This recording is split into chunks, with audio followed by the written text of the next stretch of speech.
I'm Kevin Nealon. I'm on the Howard Stern Show today because Howard is the king of all media. And if anyone could get to the root of Kevin Nealon, it's Howard Stern. Now, Kevin, what are you going to be talking about today? You got a new book, right? Well, I do have a book that's out. It's not, well, it came out this past summer. It's called Yes, You're Pregnant, But What About Me? And it's a great book. It kind of talks about the male perspective going through a pregnancy. You know, there's a lot of books out there for the wife, for the mother, but none for the male. So that's out there. I got so many things to talk about. I don't want to sound like I'm too pompous, so I'm going to hold back a little bit and maybe throw a few out there. And if they want to hear more, I'll tell them more what's going on. Nice. And you're also a big fan of the show, right? Huge fan of the show. Awesome. So you must be excited. Very excited about the show. I haven't seen Artie in a long time. It'll be good to see him. I hope he has not changed. I haven't seen him in about 20 years. And Howard, I've run into a few times. It'll be good to sit down with him. And I've always wondered what I thought they were in New Jersey, like over the river. Maybe that was a long time ago. That's how I always pictured it. But it's right here in 6th Avenue. Right here in New York City. Yeah. All right, man. Well, we'll see you in there today. Okay, I'll see you there. Kevin Nealon on Saturday Night Live. I don't know how many years. A couple of years. He was the anchor man. He did a lot of sketches. Hans and Franz, one of the more recognizable ones, memorable ones. And now he's on the show Weeds. Artie says he's one of the best stand-up comics he's ever seen. He's a funny man. Hey, Kevin, great to see you. There he is. Kevin Nealon. There he is, the guy. Big guy. He is a big guy. You're bigger than I thought you'd be. Thank you very much, Al. Well, I tell you, I love doing these kind of shows, like radio shows, because you finally get to make the disc jockey, and you kind of, you had him pictured in your head. Now you finally get to see what he looks like, and you look nothing like what I thought you looked like. You're a lot taller. A lot of people think I'm black. They don't know. I have that. You didn't know what Howard looked like. It's unbelievable. And I always wondered what the studio was like, because I do a lot of radio stations, and right. and they're small, and this is like a strip club. That's the vibe we were going for. Whenever I interview someone from Saturday Night Live, I always think that they're looking at me and laughing because, you guys used to do sketches like about, even Jimmy Fallon was here yesterday, did sketches about DJs who don't listen, and just go, yeah. And I just think you guys look at us and go, I can make a pretty good comedy bit out of this. Yeah, but you're sort of the anti that. That's why. I'm always fascinated when people get on Saturday Night Live, like how they get there. You before we get into everything else that you do. So I picture your family, for some reason, being very disappointed that you were going into comedy. Like, I can't imagine anyone being thrilled. Well, first of all, I'm from Bridgeport, Connecticut. Okay. So, which has nothing to do with my family, but, was your family conservative? Was it a conservative family? They're pretty conservative, yeah. And you said, look, I want to be a comedian? Were they, Jesus. They're very supportive, though. Whatever I want to do, they would be behind me. When did you decide to start doing this? In college. Stand-up? Yeah, stand-up. So you never did it before then. All of a sudden in college you say, I think I can do this. You know what I do, Howard? I would memorize the jokes in the back of the Parade magazine. Right. They used to have my favorite jokes. Of all the things to pick, Parade. This is a long time ago, though. Right. And I would memorize those. And and then at little neighborhood parties, I would tell them, like, I personalize them like they were my own. Right. And I would say, hey, did you guys hear about this guy who he robbed a fire truck the other day? And they go, no, serious? Yeah. And then he was arrested 2 hours later, some guy who robbed a cop car. And then one of my friends said, you should go into New York and check out those clubs like the Catch a Rising Star and stuff and go on. All these, you were going to college? Where were you? To college, Sacred Heart University. Sacred Heart University? Yeah. Where the hell is that? That's in Connecticut? It is. You did not have high SATs, did you? No, I didn't. I was not good with the SATs. But so I went to Sacred Heart University for 4 years, and then I got out and I waited a year. And I actually played football at Fairfield University because I always wanted to play football. That was my no kidding. Yeah. What did you play? Quarterback. You were the quarterback wow. And the kicker and the punter. No kidding. And some team. Most comedians can't do that kind of stuff. No, they can't. But I took a night course so I would be eligible to play. It was a night course in criminology, but I went once, and then the next year they found out that I was 21 and only taking one course, so they wouldn't let me play anymore. So then it was time for comedy. I see. So you start going to these clubs. And when do you realize, like, using Parade magazine is not the ticket to the future? Well, I never actually did those jokes on stage, but I went to the Catch a Rising Star, and it was so intimidating because it was a New York club. It was small, everybody was packed in there, and there was guys on there like, Belzer and Barry Diamond, all these comics that were really seasoned and tough, and I thought, I can't do this. Right. It's embarrassing to go up in front of them. You've never done it before. Yeah. So I got to Los Angeles. I've never been to Los Angeles. I think I'd love to see California. So I got out with a friend of mine. Right. And I just started hitting the open mic nights. And weren't you nervous that your future would be a disaster? Like at first, when you start going into it, you go, "What are the odds of me becoming a professional comic? I've never done this before." And while my other friends are out there getting real jobs and preparing for the future, this is just going to be an utter disaster. Well, they can prepare for the future because they went to a good school. Right. You didn't even have enough. You had nothing to fall back on. That's right. No, but Sacred Heart is a good school now. It's evolved into a very good school. Not then. It was just starting out. But I gave it 2 years. I said, if I don't see any kind of progress in 2 years, I'll go back to Bridgeport and try to make something of myself. Right. And things started happening. I felt good. I liked it. I also was going to try out for a kicker with the USFL at the time. So in 2 years' time, you start to do stand-up comedy, and you get quite good at it. According to Artie, you're like one of the best. I'm a big fan of Kevin Nealon. Right. Artie is right about that. I am. He is. When did you start to realize this is not so difficult, that I'm really good at this? I would say after the first time I was on stage at the Improv. You knew right away. I knew that I loved it, Yeah. and I knew the two people that were left in the audience liked it. Yes. You won over two whole people. Yeah, well, first I would... Well, they were Jerry Bruckheimer and, Right, two people. and Lord Brad Michael. Gray happened to be there that night. Anyway, it just evolved over the years, and I started doing all the open mic nights, and then I started... I was a bartender at the Improv, so I got to meet all these comics. The one on Melrose? Yeah. Oh, yeah. So is the big break, Lorne Michaels somehow finds out about you? I guess so. There was no real... It was... For me, it's always been a slow evolution. I've just evolved. It's never been... But how do you get on Saturday Night Live? Well, what I did was I was doing stand-up. I'd done The Tonight Show, Letterman. I've done a lot of talk shows, and I was working on the road. And Dana Carvey was renting the room over our garage in the Hollywood Hills. I was rooming with a couple other comics. So he was a friend of yours? He was a friend of mine, and we used to run together. We would run. Right. And then he got on the show that summer, and I was reading Backstage Live, Saturday Night Live, just to kind of live vicariously through him. And I never thought I would be on that show because I'm a stand-up. I don't do characters or sketches. And so he got on the show, and I was dating Jan Hooks at the time, and she was up for the show. You were doing Jan Hooks? I was dating Jan Hooks. Well, I'm sure you weren't wasting your time talking to her. I mean, wow. But the funny thing is, we had been friends for like 6 years before that. What happened? You broke up with her, huh? That couldn't have been... Did you break up while you were working? This is the part of Howard Stern I love. No, I'm fascinated. You got the psychiatrist couch here. You got everything. No, but seriously, when you're at Saturday Night Live working every day with someone like Jan Hooks, very attractive girl. Very attractive. And suddenly you need to break up with her because for whatever reason you're not getting along, it's got to be uncomfortable. It is uncomfortable. You have to show up to work every day with that person. And was she mad at you? Yeah. Yeah. Oh my God. She's mad at you. Yeah. Baby, I need to break up with you, but we can work together. I'm sure it won't be uncomfortable. Yeah, let's run lines. Why'd you have to break up? You were getting famous, and let's face it. I was much too big for her. You were. You'd gotten too big for her. I had too many fans and too many other opportunities. Right. The lovemaking was good? Always. Was she your first girlfriend ever? First girlfriend that I did. Did you have anal? That's the Howard I know. There you go. Robin's reading a book in the back. Robin's heard all the anal stories she needs to. She doesn't want to hear you bragging about Jan Hooks. She's checking her email. She goes, another guy bragging about his conquest. Here we go again. Right. Why is she in a glass booth? Why? So I can read while you're telling these stories. So no, here's what it was, Howard. So anyway, I knew Dana from then, and Jan I knew, and it was funny because they were both up for the show. Dana was on the show already, and then Dana calls me from Lauren's house one day in Amagansett. He says, "You're never going to believe this. They're looking for one more guy on the show, and Paul Simon's in the other room. Dan Aykroyd. You're kidding me. You're kidding me." He said, "They're looking for another guy. Why don't you send their tapes in from the Tonight Show and stuff, Letterman?" Right. I said, really? Because they had come through town looking for people before, and you can never get an audition because you had to be, with a big agency and stuff. Right. And or in the Groundlings or Second Was City. that hard for you as a human being to hear, like Dana, a guy you knew, hanging out at Lorne Michaels' house in Amagansett with Paul Simon and Dan Aykroyd? Do you get jealous? Do you sit there and go, man, I wish that was me? What a break.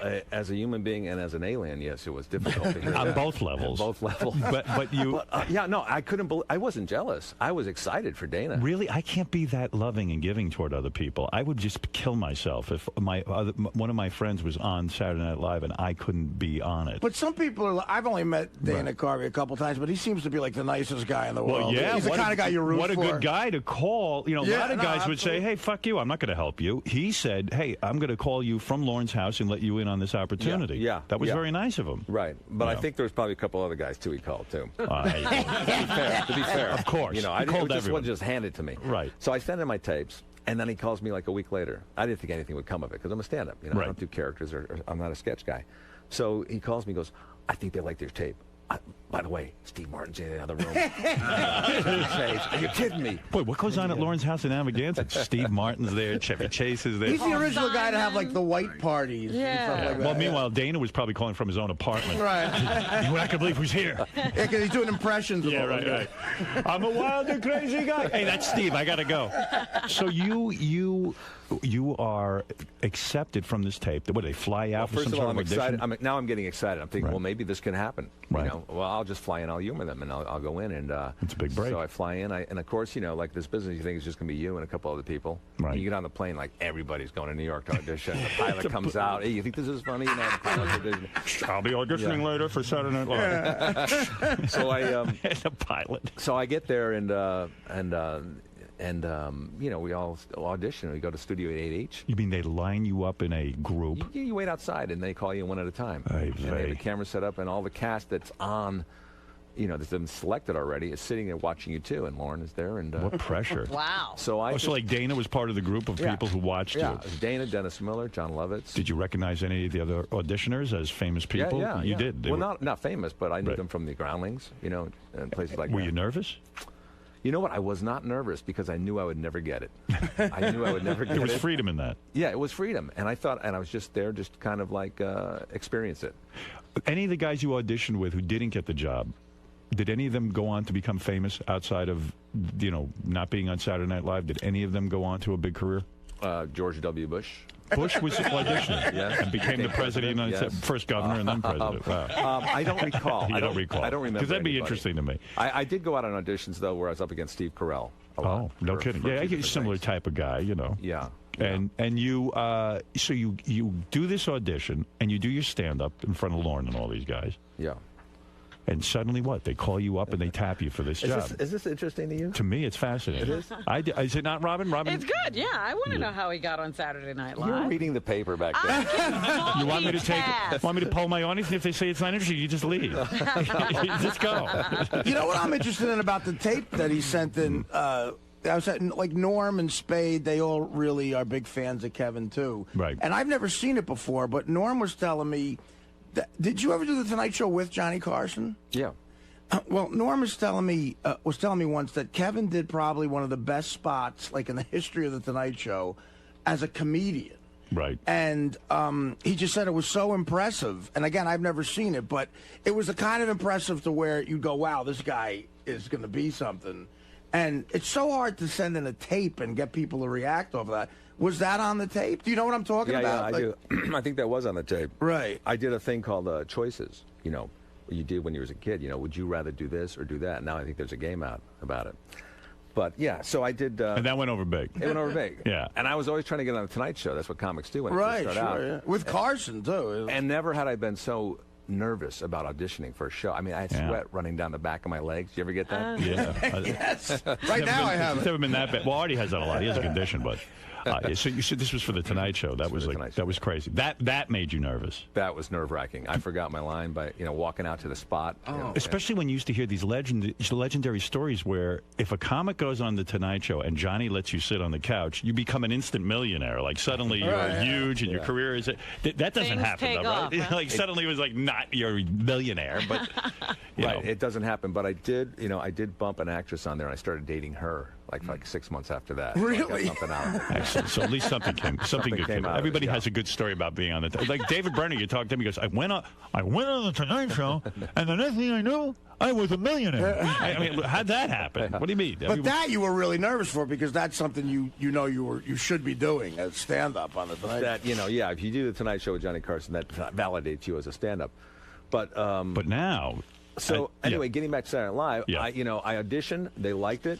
Lauren Michaels came out to L.A. a couple weeks later, said, we want to offer you a job. Wow. On the show, and That changes your life. Yeah, and I told him, let me think about it over the weekend. And he goes, you think about it over the weekend. We'll see you in New York on Monday. Right. Oh, that's so cool. And then when you go in there, is it intimidating? Because there's some guys who've been with the show for a while, and then you got to fight and claw your material. I mean, I hear these horror stories where you have to go to these meetings and pitch your sketches and fight to get on there. Well, it is intimidating because it was Saturday Night Live, and that was the stage where Belushi was, and Gilda and all those people, and you felt like you didn't belong there. You were just a pedestrian walking through there. I said to Jimmy Fallon yesterday, I said, it's really kind of a big pressure. Like, once you're done with Saturday Night Live, there's a group of people that go on and do great things in their career and have a career after Saturday Night Live, and then there's a group that sort of just die off. Like Lorraine Newman. I was going to say the Lorraine Newman group. Yeah, right. There's Belushi and those guys. Aykroyd. And even like with your crew, like Murray. Sandler goes on, and now he's like, mega producer and all that stuff. So when you leave Saturday Night Live, are you sitting there career-wise, just like, oh my God, is this the end of the road, or am I going to be one of those guys that goes on and does the same? I mean, now you have weeds and all that other stuff, and you're doing great. Right. But there's that pressure. There is that pressure, and I stayed there for 9 seasons. Right. I liked the job. I wasn't using it as a stepping stone. I loved living in New York. I loved being able to meet these different hosts. Steve Martin, who I, you worship. was a big fan of, and Me too. It's a great gig. I mean, when you think about it, a lot of people want to get out of there. It's exciting. Did it meet your expectations when you get to work with Steve Martin for a week? I mean, do you get to really hang with him a little bit, or is it just hands off? Well, it depends on the host. Some of them you hang out with, others, you don't. And, with Steve Martin, I got to know him over the years, and nice guy, talented. But, going on the show, at first, it wasn't that nerve-wracking because the show was about to be canceled. Right. And we thought, we lived out of our suitcase for like the first 2 years because we didn't know if it was going to be canceled because the show the year before it was doing really bad in the ratings. So there was no real expectations. Right. And I just pretended nobody was watching. It was just the people in the audience, and their cameras, and that was it. First time you go on live television, though, it's got to be really nerve-wracking. I mean, it's got to be scary when you go on live, Saturday Night Live. I mean, because you even could for really... someone like you who's on the air every day. I remember seeing you on Letterman once. I was in the studio. You probably don't remember this, but I watched you on Letterman when he was in 30 Rock. Right. And you came off, and you came right up to me, and how did I do? How did I do? Yeah, so insecure. So that's why I hate doing things like Letterman, because it's even as much as I do this and this, I can be totally relaxed. You go on someone else's show and you got to be interviewed and you got to be funny, and oh my God, the pressure is just ridiculous. Off the hook, how'd I do? And then they're looking off the side like there's time for a commercial break. You're going to rush through your stuff. I know. And I don't even know you when I'm asking you how I did. You know what I mean? It's the worst, but like if you were a mean guy, you could have come up to me and just gone, "You were really bad." Yeah, right. Who just wrecked me? I go, "Oh my God, Kevin Nealon thinks I suck. Guy must know something." It's the worst, but then you think to yourself, "God, this is what I always wanted to do, though." Yeah, but it's strange. What do you think it is in you that makes you want to perform? Do you think it's an illness? Like, do you want? Like, Are you ill? Are you seeking attention? As a child, did you get a lot of attention? I did I got plenty of attention. I came from a great family, loving family, supportive. Well, that's unusual for a comedian. It isn't unusual. But it can be death for a comedian. Yeah, that usually doesn't work out for a comedian. Yeah. I want to raise a comedian, raise a real screwball. You got to just really abuse them. Yeah, just do things to mess them up. That's right. Yeah. Robin's coming alive. There you go. She's into the conversation now. Well, I think there's probably something in me that needs the attention. Right. And I like making people laugh. I think it's, if there's a rush from that. This adrenaline where, getting a whole room full of people laughing. It's like you're controlling their emotion. You and Sandler are real close, right? He puts you in his movies and all that. In several of his movies. He's incredibly He's very loyal. He's loyal to people. I see that. He really, to his friends, he treats them really well. He will not buy any car unless it's an American car. Is that right? That's how loyal he is. Wow. That's good. I like that. He'll put up with anything. Yeah, he drives the big caddy. Right. So, now I read recently you attended Jennifer Aniston's 40th birthday party. Now that's real A-list stuff, right? You must have some get on that list? You must have some impressive friends. You guys, I was telling Gary this before. You researched the people that come on this show. I'm laying in bed this morning at 5 in the morning thinking, what have I done that they're going to find out about? Well, listen, you've got an interesting past. You were married once before to a model. You're married now. I am. It's your second marriage. That's right. but you nailed a model the first time around. Who said I nailed her? Maybe that's why the marriage ended. You never had any trouble with women, right? No. Oh, yeah, I have. I've always been shy. I mean, I'm you very dumped Jan intimidating. Hooks. I mean, that's pretty major dumping. I mean, she probably figured, oh, I could dump him. That was a mutual thing. That was mutual? Yeah, we What dumped went each wrong? other. What went wrong? Nothing went wrong. It was just it ran its course. Tired Sometimes of it. things don't have to go wrong. Right. It ran its course, and you know the thing about Jan is I loved her. She was very, very Do you want her back? Is that what you're saying? talented. Probably one of the most talented, funniest women aside from my current wife. Is it that I hard know. to be? I'm being serious now. Cut the Okay. music. Is it hard to be in a relationship with a woman who's a fellow comedian? She's on Yeah. Saturday Night Live, competing for airtime and all that other stuff. The two of you are probably a little neurotic about it.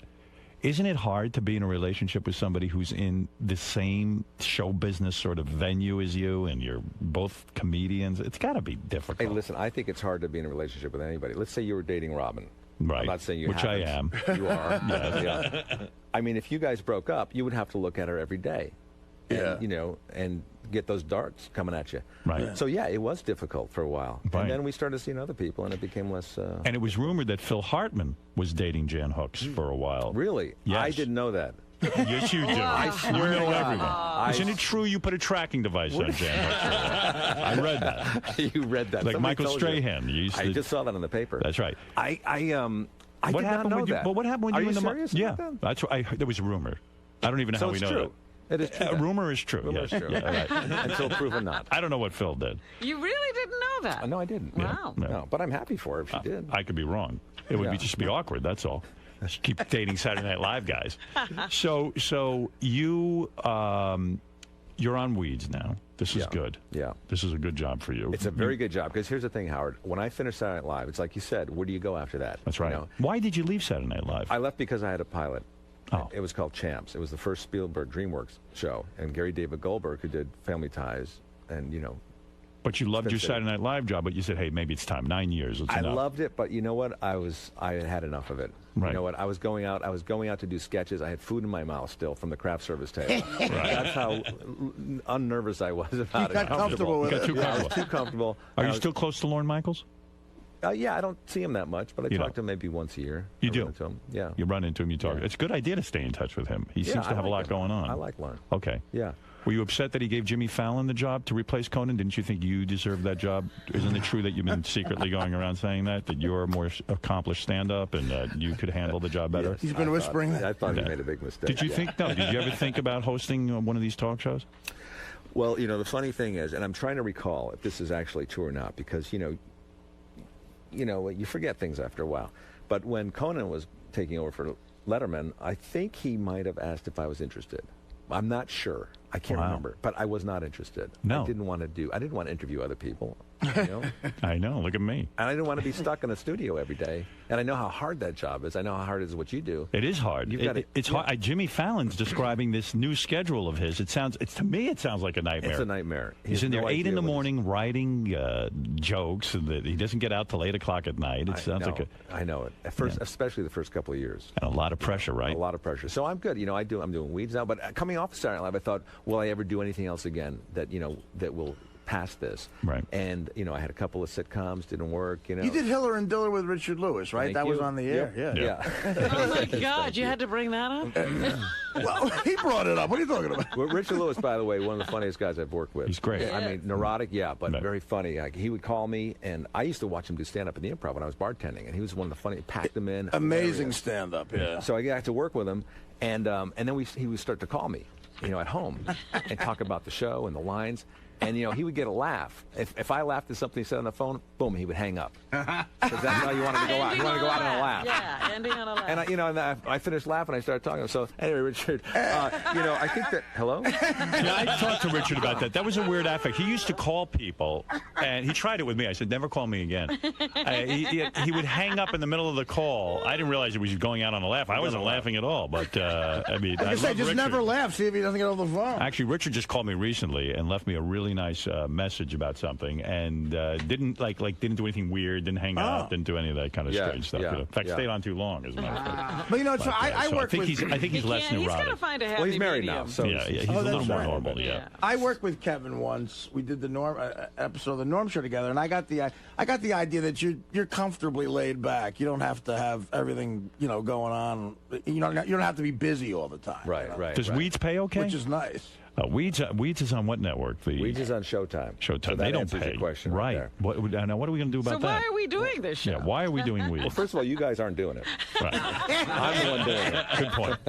I thought So we let's were cut doing that bullshit out right now. Well, we're doing it because I'm living comfortably from my late night Saturday Night Live money. Is that right? Does Saturday Night Live? You got a lot of low-paying jobs. Why do you think I'm doing stand-up? That's true. In fact, no, you can no. see Kevin tonight through Sunday at Caroline's on Broadway, Manhattan, which is great. I should get over there. You should come and see I me. You know really what, should Howard? come I see would you. come with you. I don't have a gig this weekend if you're around. I will be around. You know what? And then everybody's going to be watching you. Are we getting free tickets, or do we have to pay? Howard knows how tickets to go to- sneak into the nooks and crannies of Carolina. For tickets, go to carolines.com. Kevin's book. Yeah, we got to talk about your book, too. You have a book out. I have a book out? Yes, You're Pregnant, but What About Me? Is in stores now. You have kids? I do. I have a 2-year-old. You didn't have kids the first time, the first marriage? No. So that didn't last so long, that first marriage. First marriage lasted about 11 years. When did you get married? While you were on Saturday Night Live? Yes. You meet her on Saturday Night Live? Well, during a hiatus. No kidding. Yeah. A hot model. You got into it. She was actually a stunt woman. Stunt woman. Yeah, I did some modeling, yeah. Oh, that someone- means you got a good body. Hey, someone told me a story Little that, beat up, but that yeah. you saw this, that when Steven Seagal was on Saturday Night Live as a guest host, that in one of the sketches he was supposed to beat up a stuntman. Yeah. But he literally beat up the stuntman? Like he didn't Well, do he didn't beat them up. What happened was he was supposed to take them and throw them into the breakaway studs. You know, Right. some karate sketch. Yeah. And he did that during the dress show. But during the live show, I don't know if the adrenaline or what, he took them and threw them just anywhere, and they were hitting the studs that weren't breaking. Your stuntmen, they're pretty macho. Good They're pretending Lord. they're not hurt, but there's they're limping off the stage and stuff. Wow. But a lot of people ask me, Boy, the good times. But just getting back to the Weeds thing, when I came off Saturday Night Live, I thought, would there be another show that would kind of, surpass this for me, where I wouldn't just be remembered for Saturday Night Live? And I think Weeds is becoming that. It is. I mean, it's a huge hit It's show. a And you great should get the show. box set. You could catch up. And Yeah, I really should watch I it. think you would so like much it. fun. Everyone yeah. says it. And plus, oddly enough, you play a stoner, a guy who smokes a lot of weed, and yet Who's you've in never politics? and you've never smoked weed in I your don't entire smoke life. pot. I don't smoke You pot. never were curious? Oh, yeah, I tried Oh, you it. did try it. Yeah. Hey, but I Have you ever tried mushrooms? No, I never did. Ever tried LSD? Nothing else. Hash oil? Hash? Nothing. Psilocybin? Mescaline? Mescaline, maybe a little mescaline. And Opium? Artie's sitting there saying, did it. Does Artie Need it, remind you? need it, need it. Does Artie remind you of a fellow Saturday Night Live castmate, Chris Farley, at all? I mean, in terms of his self-destructive from his way. story. Here's the only thing that reminds me of Chris Farley with Artie is his agility in sports. Right. Remember we played basketball? Yeah, on the yeah, Norm we- show? We during one of the breaks, we went out and they have a basketball court Right. there, and me and Norm and Artie were playing, and Artie was so quick and agile, Yes. and a good set shot from outside. Yeah, right. Yeah. These guys have seen it. I kicked the shit out of a girl Yeah. basketball player. Yeah. He beat a girl right on our show. Yeah, Yeah. but she was, Penn State. Come on.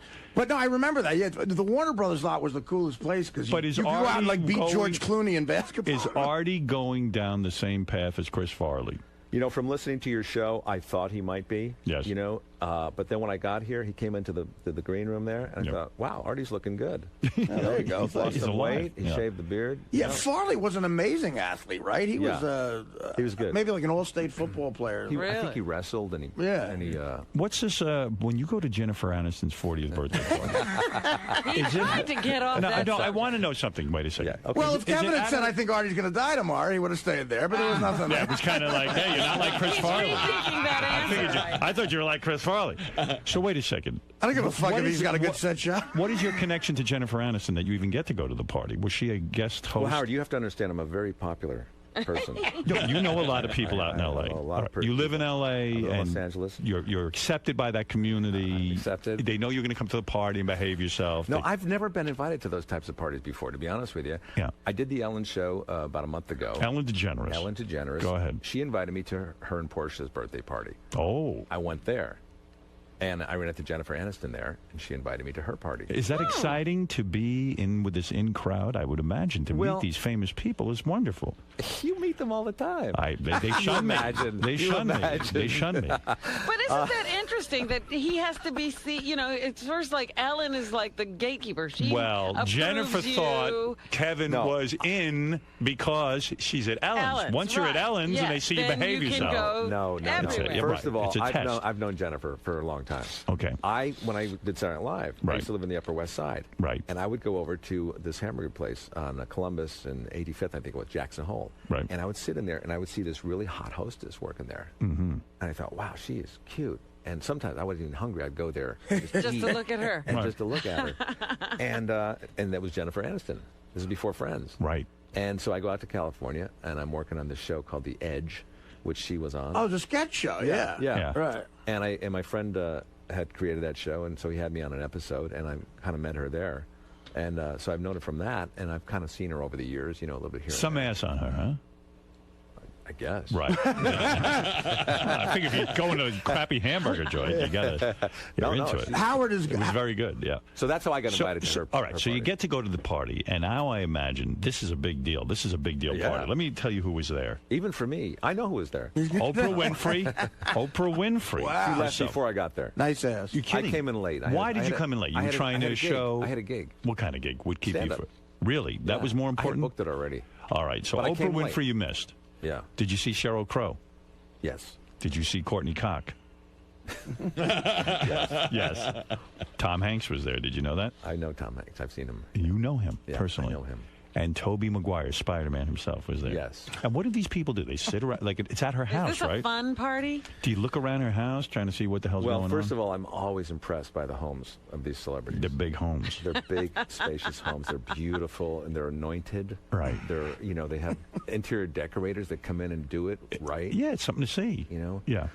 They've got the money to do it. When I first went out to L.A., I would embarrass myself and show where I came from. Like I finally met people with money, and I would go in a person's house and go, "Why you got a pool? You got running water? Yeah, you have an in-ground pool." So you're literally at Jennifer Aniston's house for the party. And by the way, I feel, again, like I don't belong there. I feel like I'm just, a pedestrian that walked in and I'll be thrown out. That's how I would feel. Kevin Bacon invited me to a party at his house, and then I'm walking around and look who's there: Donny Osmond and Bruce Springsteen. And Wasn't Meryl Streep at that party? Meryl Streep, and I go, wow. Hey, Howard. Yeah. I heard at the Jennifer Aniston party that John Mayer sang a special song. Did Kevin see that? Oh, yeah. He sang a song he wrote for Jennifer. I heard about that. I had left before that. I had another gig. Good. Thank God. No, I actually left before that. That might have been incredibly uncomfortable to sit there and watch him sing to her at the birthday party. Also, you don't want to stay too late at these things because then they think you're Right. a loser and you got. Do you bring your wife or do you go Yeah, I solo? brought my wife. Yep. So that's good too, because she must be impressed. She likes that. Yeah, my wife loves it. My wife is a great actress, very funny woman. She was in the Groundlings for a couple of years. What, is she on something now? I can see her. She's done a lot of things. She's done a lot of guest spots on different shows like Friends and Ellen and. What's the Raven. age difference between you two? 18 years sometimes. Is that Sometimes right? it's 17. Is it 18 years? 18. We are very similar. And you will be having a baby soon. No, I won't. You got to read my book. No. What does your book say? Does it say I'm going to have a baby soon? Because I'm not going There's no to. predictions and there are no projections, but I think you will. No. If you really love her, I have 3 I think kids. You will. I do Does she love not her. want a kid? No, she does not want a kid. How I mean old is she? 37? No, she's 36. What, And she wants no kids. What was that look you just gave? No, I'm trying to help you out here. She really says she doesn't want kids. I know they say that. What's the critical time? When is she going to say, well, You've it's been married now? for about 10 months now? Yes, but let's face it, we've been together 8 years. Well, the thing about Beth too is, Kevin, is she's 8 years. 8 years, and I use rubbers. Yeah. The thing about Beth too, you have to know, Kevin, she's not at all a caring person. She's No, I know Selfish, she's, just I like know me. she's yeah, very she caring. would never She's be very good with caring. it. She would never be good with a kid. Right. I know she likes animals. She loves animals. She loves kids. She loves all that, but she doesn't have a desire to be a mother. But she is one of the She most. mothers me. But she's one of the most caring people like I've ever met in my life. She would be a terrific mother. But we've really, I mean, we really spent time talking about this. I mean, we really did. And But did you? things do change. Did you not want a child? I wanted a child. Oh, you did? Yeah. So what is the difference? I wanted a child. Yeah, you'd never been a But father before. your girlfriend wasn't saying she didn't want to have kids when you married her. What? No, she wanted kids. Yeah. Oh, so what are you saying? Yeah. Well, he knows people. What did I say? I know it sounds weird, but like, look at Robin. She never wanted kids. I mean, there's a lot of women who don't want kids. I never wanted What a does she husband want? either. What do you want, Robin? What does she want? What do you want? What I want? I want to have fun. She knows she wants a husband. She does want a husband. Yeah. Every woman wants a husband. Go ahead. Tell Kevin what you want. What? Cock. Oh, God, help me. I want to go back to reading the paper. Listen, yes. So anyway, Yeah. The So book. I wanted a kid, Right. and the book is basically, it's called Yes, You're Pregnant, but What About Me? And it kind of deals with a lot of. are you jealous of your kid? In other words, your wife, a very beautiful woman, I've a young heard about woman. this before. No, there's You no are not. jealousy. I would want him to have my wife. When she sits there and cuddles, you have a son or a daughter? Son. When she sits there and cuddles your son, she's busy kissing your son. She's busy attending to your son. Cooing and billing. You're having less and less intimacy with her. Don't you sit there and go, enough already. What about me? That's the title of your book. I think you're tapped into this. You have this feeling that you're being ignored. That may be the next book, but this book is before the baby came. It was during the pregnancy. I see. But no, I don't have any of those feelings because I love the kids so much. You know what it's like. You have 3 kids. Yes. Remember when they were 2? Yes. When you It's loved great. them and- It's fantastic. When I love them, yeah. Like I don't love them anymore. So I want him to have whatever he wants, and no, we're still intimate and we do things. We have date nights and we take trips together. How without the many kid. in help? Now, how many people you got help? You got how We many have the nannies? National Guard. We have the No, but National Guard. you've hired the National Guard to watch your son. You're so smart. We have one a woman that comes in to help us kind of part time, and that's it. Really? Yeah, Oh. yeah. My wife is a great mother. She's and she also does the acting things. She's I'm going to look up multi-talented. pictures of her. I bet you she's super Check hot. her out. Yeah. Does she take the baby to the set? When she works sometimes. Wow. Well, she should still dress up in special outfits when you want that. Oh yeah. Yeah. Yeah, totally. And she spanks you still. If I'm naughty. Yes. You've got to go see Kevin tonight through Sunday at Caroline's on Broadway in Manhattan. For tickets, you can go to carolines.com. Kevin Nealon's book, Yes, You're Pregnant, but What About Me? I like that title. That would be a good title. That would interest me. That's in stores now. And And you got to go watch Weeds. I'm going to watch Weeds. You will enjoy it. I've been. What's her name? Stars in that. Mary Louise Parker. yeah. Mary Louise Parker. I like her. Yeah. Howard, you would like it. She gets banged every episode. So she gets banged over the desk. She gets Is she banged in the nude? back of a limo. She's nude. You see titty? Titties, vag, everything. Do I'm you ever surprised get? you've not watched it. Why am I not watching that? You're I'd like crazy to. I to think not she's watch the attractive. show. She's Very hot, Howard. attractive. She's hot, but she fucks like crazy in that show. I felt very bad for her when she had her twins. No, not twins. No, she had a baby. I thought she had twins. She had a baby, and her boyfriend was Billy Crudup. He's the guy who got her pregnant. And then boom, right off with Claire Danes like that, even before she gave birth to the kids. And you know what his book was called? You're Pregnant, I'm Leaving. You're pregnant, I'm out of here. Yeah. That's a different book. I'd read that one too. Now, did you have to put up with that whole situation while you were shooting Weeds? I think that happened a little Before, before yeah. Weeds. Yeah. So did she come into the trailer and talk to you about it? Do you advise her on how to deal with this kind of thing? I'm not good with that kind of thing. You're not. You don't have any personal conversation. Here's what I'm good at saying. Yeah. Here's what I'm good at saying, Howard. I'm so sorry. Is it true he wrote a book called You're Pregnant and Claire Danes Looks Hot to Me? I wrote a book called You're Pregnant and I'm Not Billy Crudup. Right.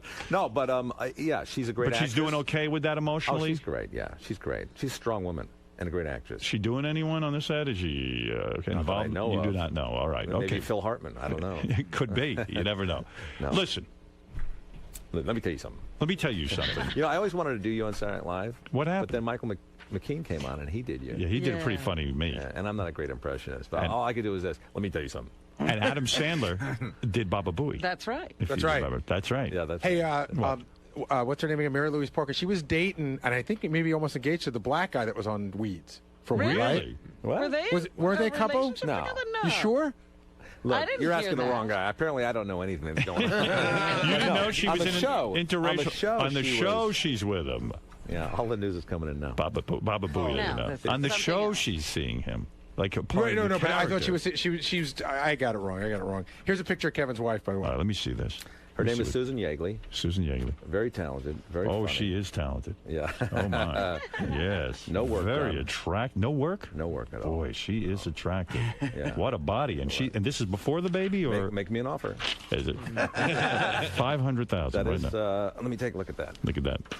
Right there. This is like being in a courtroom. Go ahead. You want to see Exhibit the A. picture? Before or after the baby? I'm looking at me. I think that's probably before. Yeah. No, that's 9 months pregnant right there. Oh, wow. That's good. I didn't gain a pound. Yeah. Well, she's a very attractive woman. Thank you. I can gained see like- why you. I gained 30 pounds during the pregnancy. Is it hard? Is it hard? Did you really? I did, yeah. Is it She's hard? nice looking. My first kid, I gained a ton of weight. You get nervous. You do. You start eating. You're, know- a girl like this, to get her, you got her on the first date, or did you have to put in a lot of time? Here's what I did. Go ahead. Be honest. I'm always honest. You know me. Not always, but go ahead. Well, I skirt around honesty pretty well. Go ahead. What happened was I'm going to do a pilot. It's for a friend of mine, John Henson. He was doing a pilot for a talk show. I know that guy, John Henson. Yeah. Nice guy. Yeah. And I get into the makeup room, and Susan, is sitting in a makeup chair. She's waiting to go on. She's been waiting for hours. Yes. The show's running behind. I see her. And loud enough for her to hear, I say to my makeup artist, I said, can a single guy adopt a baby? I mean, you always hear about single women adopting babies. Can a single guy adopt a baby? And she went, She perked and up. I kind of saw her from my peripheral vision. Yeah. But I meant that. I was serious about it because I wanted a kid. Very sensitive. What you figured that's what a woman would respond to? Well, if she responded to it, then that was the woman that I was interested in. Why? Because, in other words, I was ready to have a kid. yeah, I wanted see. a kid. Yeah. But also, I liked her, too. But when you look at a broad like this, you go, man, I don't know if she's even in my league. I got to go check this out, see if I can get her. Exactly. So, Right. so we waited for a couple more hours before both of us went on. And I got to know her, and we laughed a lot, and she liked me. And Natural breasts? yeah, yeah. Wow, and they're Yeah. big. What are they, D's or C's? You I've know. never asked her. You don't know her bra size, and you married her? Yeah, yeah. Wow, no. I would never do that. You went in blind, huh? I went in blind on it. Beautiful. And does it take you a long time to get in her pants, or do you have to? I was wearing her pants after the first date. Well, you're quite the ladies' man. I'll tell you that. I didn't know that about you. No, but you know what? I'm a slow mover, Howard. I'm a lot like you. You're probably very. I'm romantic. Yeah, you're romantic once you kind of feel confident with her. Right. But leading up to it, you're probably not sure. Even though you're Howard Stern, Right. you're a little maybe intimidated. I think by a hot because girl. I'm Howard Stern, I move slowly because I'm pretty sure they don't want me. but even Beth's mother almost passed out when she heard I was on the scene. Didn't she hang up? But She even hung if up, you yeah. weren't Howard Stern, even if you weren't Howard Stern, now I'm doing you.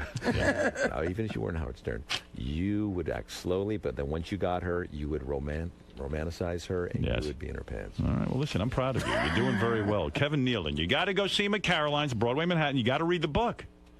Yes, you're pregnant, but what about me? It's in stores now. It's all Kevin all the time. And if you don't like Kevin, you might see Howard at the show.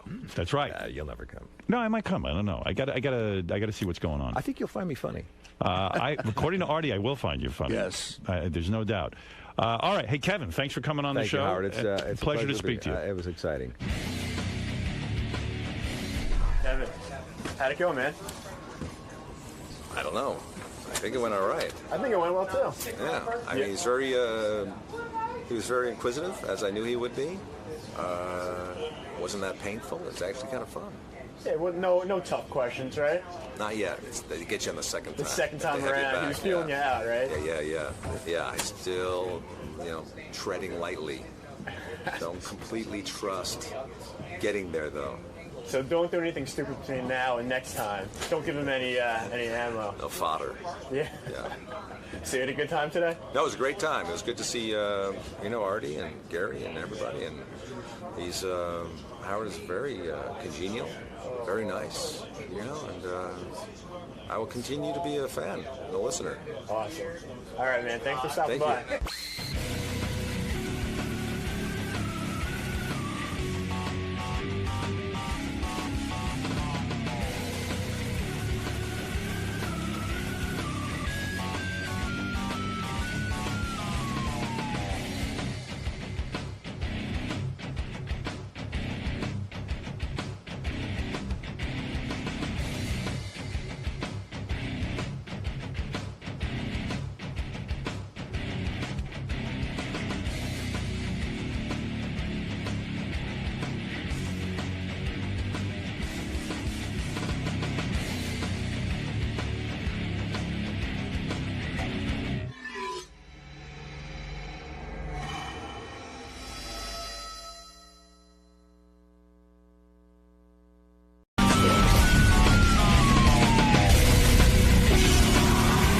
By the way, Robin, the most of the email that we got from yesterday's show centered around you again and your controversial diet techniques by putting beads behind your ears. Again, diet techniques. Yes, diet techniques. And also your chastising of Scott the engineer is trying to put down his diet. I wasn't putting down Scott's diet. I was just saying he should look into his cellular health. You were saying he looks bad. And I just can't sit around watching people not be well anymore. But Sorry. he is well. He is not. You were very mean to him, by the way. And you were very, Go ahead. what I would call, what do they call it? When you assist someone to continue to be unhealthy. You're an enabler. How so? You're saying, oh, no, he's fine. He's He fine. is fine. What's wrong with him? Fine. He looks fine. What? Why am I unhealthy? What? You're what not unhealthy. You think you in other words, you look so much better than him. And Tim went through the same thing. Tim's lost a lot more weight. Do they look the same? Honestly, yeah. I don't think Tim looks that good. Tim looks wonderful. He's got beautiful Tim skin. walks around here like he's in a coma. He does. Are you kidding me? I agree with Scott. Every one of you wants to portray Tim as suffering. Everything but that you Tim do is has perfect? rosy cheeks. He has come on. tight skin. You he look has good a 'cause of beautiful genetics. jawline. You have well, good where skin. did Tim get it from? Tim doesn't look good. Tim's skin isn't sagging. Yes, it is. Tim doesn't have a pallor. You don't listen to the conversation behind Tim's back. I don't care. I can see Tim. Everyone says Tim looked better fat. Well, he might be one of those people that. Am I right? that's Has anybody the else case, but- speak up if I'm telling us not the truth here? Did anybody else Who heard this? says that? I've heard it. I've heard it too. You heard yourself saying it. I didn't. I actually, well, he did. He looks a little less alert. Yeah. Oh, the stop it. rap on Tim is ever since he stopped eating. You can actually see his eyes. Ever since Tim stopped eating, there's a vacant look in his eyes. Oh, He can't really focus. You he guys stopped are eating. so funny. But all right, listen. Just because you believe in something for yourself, No, it has nothing to do of course with it does. I mean, belief. I It's don't understand how you could say I'm not seeing. healthy. I don't look good. If you're happy with it, go for it. I was just saying you could have more in life. Well, here's some email. Listen to this. How the fuck will beads make you lose weight? Robin is so fucking fucked up. A lot of cursing in these emails. Oh, they're very just passionate. angry. Here's a guy who says, hey, geniuses, you want to know how to lose weight? Consume fewer calories than you burn. Beads behind the there's ear. the genius. Crazy. He goes, Robin's crazy, uptown New York bitch. Uptown. Uptown. Uptown. Where'd you get those beads? You know, people. But by the way, someone sent me an article about these beads. Fat burning beads banned in UK. Do you have your beads in? Burning beads. Yeah, do you have your beads in today? And they're on. On? Are they on you today? Yeah. Okay. Fat burning beads banned. There's been a victory for the advocates of a rational approach to health and fitness this week, as a company that has been marketing fitness beads has been forced to stop This is marketing. not the same thing. They're calling it snake oil in the United Kingdom. The company claimed that wearing fat burning beads caused automatic weight loss. The company was preying on people who are overweight and willing to try anything other than strict diet and exercise to trim the fat down. This comes with a diet. It doesn't say that the beads themselves This does too. alone will make you thin. In one advertisement, the company claimed... But I'm not advocating anything. I said I was trying this for myself, and I never mentioned it. So don't say I was advocating or promoting Listen to this. anything. The beads are placed behind the ears, and this is supposed to magically melt fat. The company behind the That is not fat-burning what beads, this person says, and I haven't even told you who the person is. they have promised to stop mailing their product to United Kingdom addresses. This is all banned. The company used the principles of Chinese medicine. Isn't that what this company's telling That's you? what they say. And acupuncture. But again, I told you I was checking it out. I don't tell anybody to do anything. Listen, I'm telling you, you're in with the wrong crew. Listen to this. The company. I'm not in with any crew. Just listen. The company used the principles of Chinese medicine and acupuncture to help market its magic beads. Take Was those it beads. Dr. Wu? Wait a second, it might be. Let's see. I don't know. Hold on, I'll tell you. That's not the name. I'm making it. Oh, they have names here. I'm kind of keeping them off because it's based in Hong Kong. They claim that the beads manipulated acupuncture points behind the ear, which induce a fat burning without diets, exercise, or effort, and that customers can lose 30 pounds of fat in 1 month just by wearing the Again, beads. he says without exercise or effort or dieting, and that is not the case here. Alternative medicine does have some useful tools and remedies, which can help relieve stress and tension as well as treat some minor conditions, but there are no remedies for being overweight other than changing diet and exercising. All right, well, anyway, listen, Good for you with your beads. You want to keep them in, but keep them in. But I'm just telling you, at least I'm saying something. All right. Oh, now he says something, but I don't need any help. I'll take the heat off Robin here. Not that I ever needed any help. I was always searching. The fat-burning beads, though, are banned in England. They said enough. What? Just because they think it's a con? Yeah. Oh. Yeah. That's exactly what they think. Just because of that. I mean, it's not doing anything. It's not doing anything physically to you. It's just a con. People were complaining that somehow they weren't losing weight from their beads as they were eating their 5th chocolate cake. Right. Well, again, to say that you are going to lose weight by rolling some beads behind your ears is ridiculous. Right. Well, that's what I'm trying to tell you. Now, enough of Robin. Going to let her off for a few minutes. Oh, who do we move to now? Let's go to Yucko the Clown, who wants to weigh in. Okay, Yucko, you're up. Yeah. You know what? I'm glad she got rid of the beads. Here's an idea. She didn't get rid of the beads. Well, tell her to get a matching plate, put a plate in her lips so she can see how much food she's eating. You crazy bitch! Oh, my goodness. Yucko has it in for you lately. He does? I don't think so. I mean, that's the first time he's mentioned me in a long time in all of his fights. He's been fighting with Gary so much. Maybe I'm confusing you with Gary. Naomi, you're on the air. Hi, good morning. I was on this diet also, Robin. You're with not the beads? It's not beads. They're little magnet balls. Magnet balls. You were right yesterday. They are metal. They're not plastic. Those are metal. Right. I don't think you should keep metal that close to the back of your head. It's magnets. It's not even magnets. Even worse. Magnet balls. That Robin. That's why I'm stepping in. No, listen, I have no magnet balls. Robin could do whatever she wants. When I hear magnet balls. Well, why are you taking her word for what's behind mine? Because I've done please. it so many times. That's my go-to diet when I want to lose real quick but gain it back 50 times more after whatever party's over. And that's what you're going to do. If you're on a plan... I am not doing that diet. I don't do that diet. I eat the exact same way I always have. This is an intervention going on right now, ladies and gentlemen. But you said you're researching what other people are doing. Listen, Robin. Right, I wanted to see what the beads would do. I would never keep... It's the starvation diet part that is making them lose the weight, not the beads. Well, I'm not doing that, my dear. I'm a vegan. I don't drink milk. It does help you stop eating because when Robin walks by a refrigerator now, she gets stuck to the door. You can't open it. You're just trying to get your head off the door. From the magnets. They're little magnet balls. Well, can you imagine a magnet ball is behind Robin's ears? Take those things out now. Yeah, I didn't know it was a magnet. It's a magnet. They're metal. A plastic I will deal with. Well, listen, I don't like that near your brain. Don't you have to get it changed every 10 days? That's what they say, yeah. Every 10 days.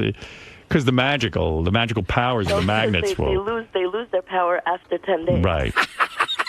Do you have to pay more every time you get the new magnet? $75 each time you go. How much? $75 each time She was going to a different person. Can you imagine? No, they're treating you, they're giving you the Scientology celebrity treatment. The Scientology celebrity treatment. Ching Chong Charlie over there is saying, hey, listen, Robin Quivers. No charge. You said you wouldn't say the name of the company. It's Ching Chong Charlie? It's Ching Chong Charlie's Chinese magnet. I'm writing that down. Ching Chong Charlie, Chinese magnet. Chinese magnet. Ching Chong Charlie, Chinese magnet. Come on, let's go. It's a Russian doctor. It's a Russian program. Yeah, that's what it says. Chinese. Russian. Like the Russians know anything. The sons of bitches. You can't get toilet paper over there, but they figured out to stick a magnet on the back of someone's head and rip off them. All right, thank you. You're welcome. She says she does it continually. Listen to her. Don't listen to her. Listen to her and don't listen to her. That's my point. You want to end up like her? I'm not. Oh, I just can't. You've got two magnets behind your ears. Not anymore. Oh, you took them off? I'm taking them off now. Good, thank you. That's all I was saying. I don't like the sound of this. Because I'm not doing this program. In fact, the whole idea that you might think I am, I have to take the magnets off because I'm not doing anything different than I ever have. You were acting very strange with those magnets on. Now I can tell you, now that you're free of the magnets. Oh, you thought you detected something. Oh, wait a second. Now you're normal again. You came back to me. Did you take them off, really? I haven't yet. I've got headphones on. Take them off. Let me see. I want to make sure those things are out. I have to intervene. I won't take them off. You have to take them off. Crazy. Ouch. Oh, is it off? See? See already? See, there's a little burn mark in your head. A burn mark? Is it off? There's one. Oops, you just gained 15 pounds. Again, I wasn't doing this for fear of gaining weight. Thank God she took. She didn't even know they're magnets. They're putting a magnet on her head. They should have told you that. Yeah. Yeah, I mean, I should be aware if I'm being magnetized. These magnet? No, not magnet. All right, everyone who was concerned, Robin's magnets All are right. off. Do Thank you understand now that I am not? I have no fear of gaining weight. Oh, she's eating right now. She's running to the refrigerator. I'll be back. Maybe you better put the magnets back on you. I'm Jay Thomas, and I'm going to just visiting Howard. That's all. And then I'm going to promote my show on Sirius XM, and it's like walking by, and they must have had an open, like an open moment. So you're just here to shoot the shit? That's it. Yeah. It's always good when you just come on without anything specific to talk about, because anything can come up, right? Anything could happen. I mean, I'll tell stories about what's happened. That's all. But we'll drive people into my show in the afternoon, and then the Howard 101 show on Friday morning. That's it. And now, of course, that I'm here and it's early and I've been drinking all night, I'm sorry that I'm here, but I'll make it through. Jay is a very, very well-known actor, comedian. He's called in our business a triple threat. Oh, yeah. I forget what the third thing is that I don't know. Radio. You forgot that. Radio, right. Radio, acting. Triple threat. How are you? Hey. Dancing, singing, everything. Well, everyone asks me why I don't get invited on Dancing with the Stars. I was just going to ask you that. I don't know why. I don't know. Does that mean that I'm just the lowest of low? Because it's like you're washed up. It's like the Dancing with the Indicted now with the guy. He looks ridiculous, and he thinks Tom DeLay.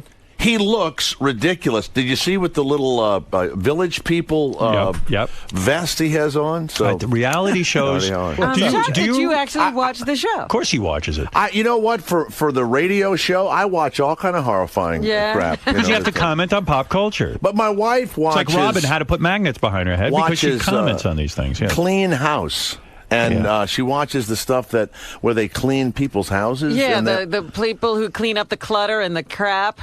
But she'll watch it like every night. She'll watch the clean house thing.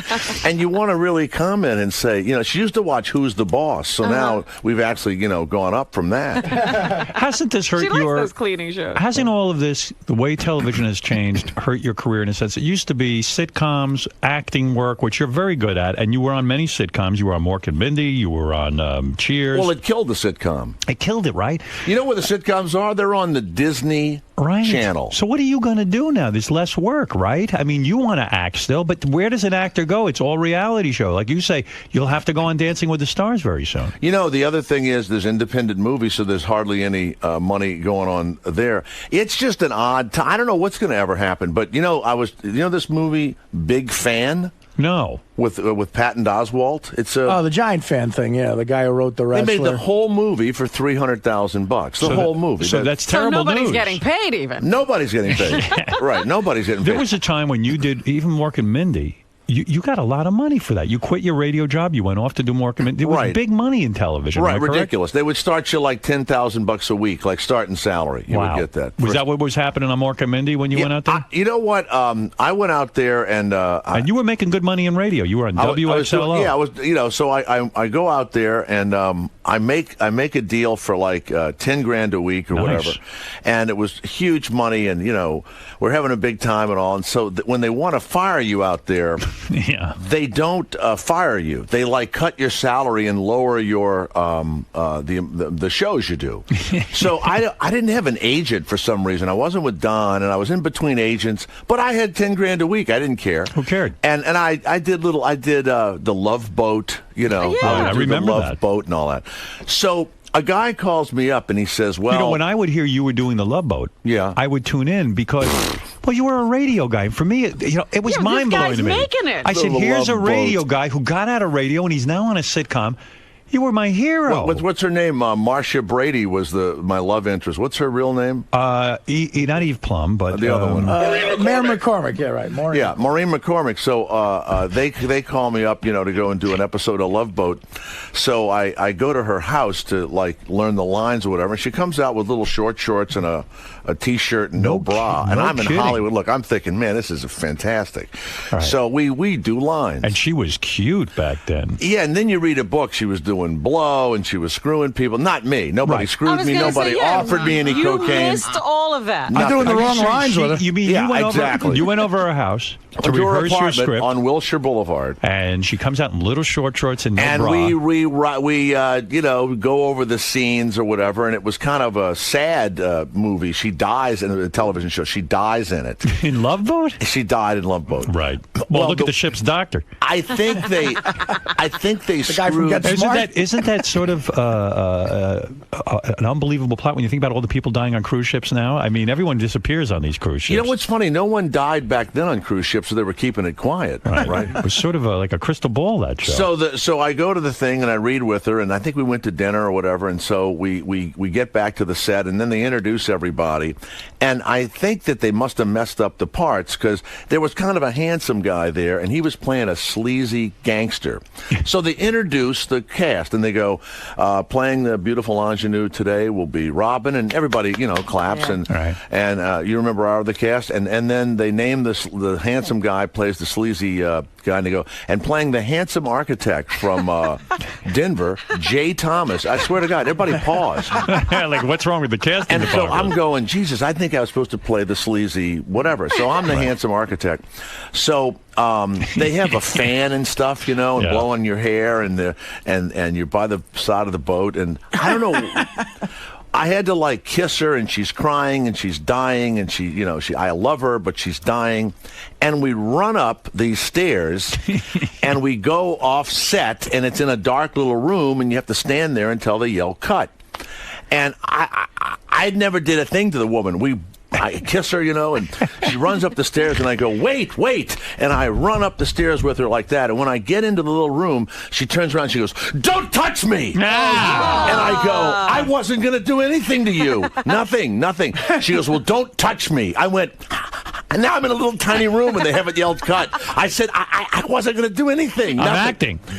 I don't know what I did or what the deal was, but when I used to kiss these women on TV, you didn't know if your tongue had to come out or stayed in or whatever the deal was. You weren't trying to be a brute. You were just trying to act. You were acting the scene. I tell you who I did hit on. There was. Did you use tongue when you kissed Maureen McCormick? No. Doesn't sound like if she the was woman receptive. tongues you, you're allowed to tongue back, but yeah. you can't. Right. That kissing of a woman in a movie, and I only did sitcom kissing. It is odd. It is strange. What? Not to get Sarah too Jessica Parker, I kissed once. Oh, no kidding. I played a really sleazy guy, and I was looking at a house with her, And so she says, well, you could make the deal for this house. And I go, really? You can make the deal?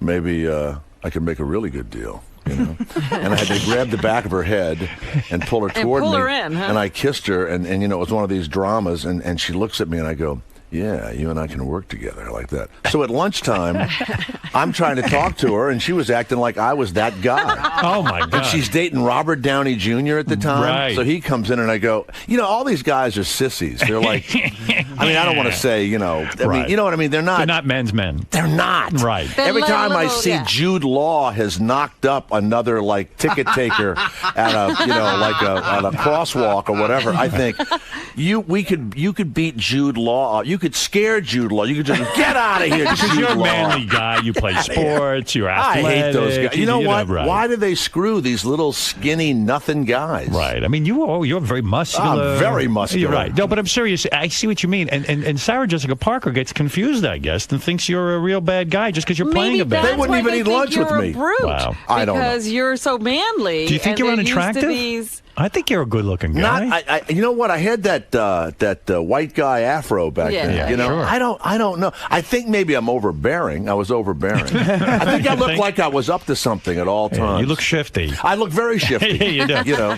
So, I mean, look at the career you've had. Yeah, I mean, you've really done a lot of... You made out with Sarah Jessica Parker. That's right. You've done a lot of important things. Wait, you were about to tell us a story about somebody you made out with. Maybe it was Sarah Jessica Parker. I don't know. No, yeah, no. You were saying there was somebody that you hit on. Yeah, you hit on somebody. Yeah. You know, I can't think of her name, but she was around when I was doing the Love Boat, and she was on the set, and I actually did hit on her. She was an actress. And I put my hand on her. She married Clint Black. What was that woman's name? Oh, she was cute. I know you mean a Adorable. blonde girl. Lisa Hartman. Lisa Hartman. So she's there. Go ahead. So I go, Now I'm going to hit on her. Well, of She's course. not in the show. Right. I'm going to hit on her. Right. And she had like a really hot car, like, I don't know, a BMW or a, or a Mercedes. And she's sexy. And so I lean on the car, and I do my like, hey, how's it going? And she looked. How could a girl resist that? And so she says to me, could you get your hands off the car? You're putting your finger marks on it. She wouldn't even let you touch her car. And she ended up with the big, tall guy that was on the Michael J. Fox TV show. What Let was me that? think, who was that? He That played the was, mayor. Big tall. Barry. Barry. Barry, somebody. Bostwick. Bostwick. Barry Didn't she Bostwick. end up with him? No. Were you angry that... I think that was his girlfriend. She did date him. Were you angry that she wouldn't even let you touch her car? I mean... It was awful. You know what else? Were you very grateful when you met your wife? I mean, that she was... I only dated townies, even in radio. I never, I tell you, I used to work at stations, and I would, screw every woman in the building. You worked at a lot of radio stations. I worked at a lot of stations, so I'd hit on the secretary and all that. And so early in the morning, there would always be a woman in early in the morning, and I'm out in the middle of nowhere working the morning show, and I would start hitting on her, and before you know it, we would screw while the news was on or something. Sure. Oh my God. In the building. In the building in the morning. I mean, Now, you had a wilder radio career than I ever did. I mean, I was wild on the air, but off the air, you always had a wild thing going. Everyone says about Jay that he was always wild. You would fuck girls during your show? Yeah, during the news. Good I even Lord. did it in New York at when I was XLO? nuts. Yeah, 99X? 99X. And so... Gee, I thought you were such a clean-cut guy back then. No, there's nothing wrong with... You have a No. show with half-naked women in here. I'm telling you, I get laid, at the building. How did you work that? Like, in other words, when you were at 99X, which is a top 40 station, and you were the Right, morning man, that was a big deal. Right. Did you feel... Also at KTU. Weren't you also. nervous if you fucked a girl during the show that, like, you wouldn't get back in time to change the record? Well, we had news, right? Yeah. I would, but How I'd long have to was the go in. news? 5 minutes. 5 minutes. And 5 to the minutes. second. This Am is I correct? romantic. And you know what? I don't you'd think meet there a was girl like who was the receptionist and say, "Quickly, come back." It and- would usually be a woman that would have to come in early and do the logs or something, Right. fill out something Traffic or other. girl, yeah. Traffic girl would be Right. the traffic girl. Right. Well, and I always thought no one knew it. Of course, everyone knew what I was doing. And the way that I finally got caught was when I would put the girl on the desk. Mm-hmm. It was somebody else's desk, and apparently her ass would leave a mark on the papers on this Right. person's desk. Oh. And the person didn't want to turn us in because they said, I don't want to get in trouble for turning Jay Thomas in. Right, you were the Everybody star. knew I was doing it. Where would you go to somebody else's office? Wouldn't you go into your office? There would and do be it? an office that would be open. She Right. would be working at it, and I'd go, look, I only have like 5 minutes. Let's get crazy, blah, blah, blah. Right. And we weren't doing drugs or anything. Right. That would have been fine, too.